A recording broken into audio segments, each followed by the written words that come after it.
Augusto Comte sempre promoveu a ciência e a técnica, e o seu objetivo era sistematizar esse conhecimento. Mas essa vontade de formar um espírito científico estava presente num projeto político dele. Reformar assim em profundidade o ser humano, fazendo-o passar de um individualismo a uma sociabilidade. Ele recusa tanto as soluções comunistas como as soluções anarquistas, porque em ambas se encontram a desordem. Mas ele também não aceita as bonapartistas e as monarquistas, porque nelas se encontra a regressão. Muito marcado pela morte de Clotilde, que o fez compreender a importância do amor e das mulheres, ele tenta mostrar que apenas o positivismo pode reconciliar o ser humano consigo mesmo, para dessa forma conciliar ordem e progresso. Comte admira a ordem antiga e medieval, e principalmente a ideia de emancipação e progresso da era moderna. Mas a ordem era sempre concebida em oposição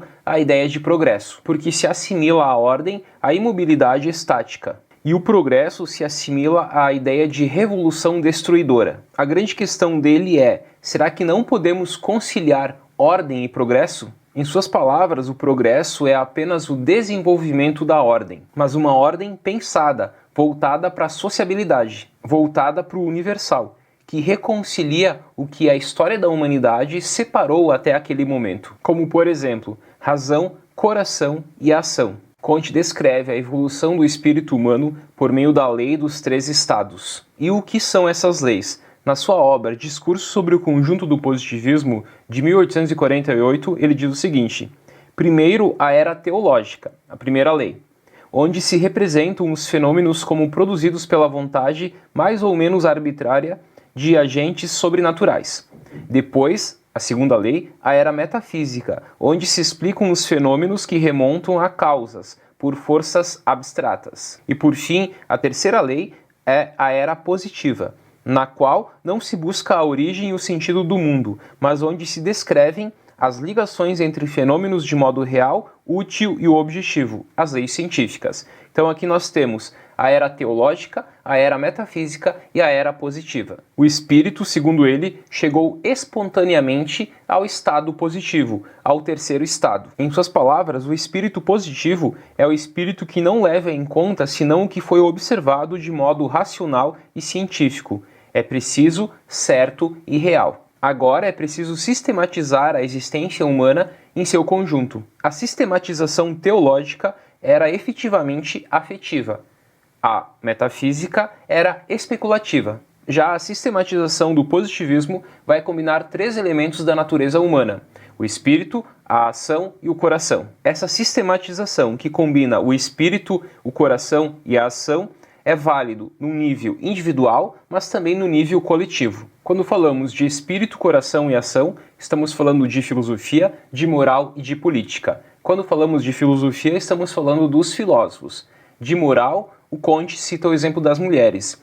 E da ação, da política, o Comte explica e exemplifica a partir dos proletários. Quando falamos de espírito, coração e ação, estamos falando de filosofia, de moral e de política. Segundo Comte, os 3 pilares do positivismo serão os filósofos, as mulheres e os proletários. Os filósofos, graças ao seu conhecimento da natureza e da história humana. As mulheres, que estão na base do sistema, porque, enquanto órgãos do coração, elas uniram os homens, fazendo-os passar do egoísmo individualista à sociabilidade. E, por fim, os proletários, que trazem energia e caráter. A política, tanto no nível de teoria como no nível de ação, está subordinada à moral, ao sentimento social. Para unir os seres humanos, a razão não basta, segundo Comte. Foi isso que o catolicismo entendeu, compreendeu, que prova assim a era metafísica, que foi crítica e individualista. Mas o catolicismo, que compreendeu o valor do sentimento,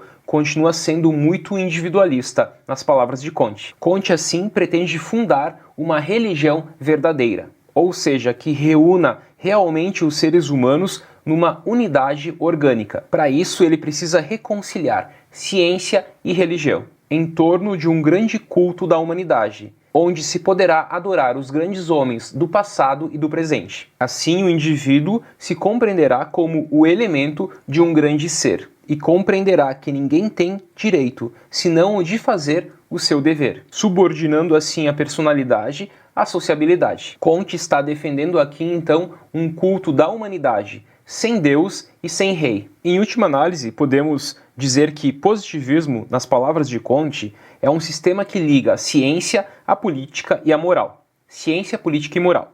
Subordina a ciência à moral, isto é, o espírito ao coração. Ele permite unir os seres humanos graças aos esforços dos filósofos, das mulheres e dos proletários, que se compreendem como elementos da humanidade. Até mais.